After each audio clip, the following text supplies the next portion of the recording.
Kailan mo pwesto dito? Ano, November. Ito may buwan? Ay, August. Kasi dalawang pista dito, August. November. Ayan.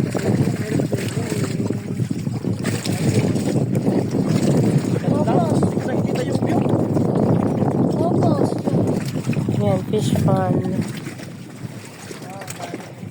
Fish pond.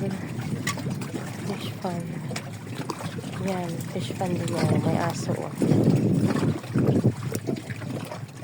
Mga feeds pa lang kinakain itong mga asong na to. Feeds ng isda. Yan ang pangkain nila.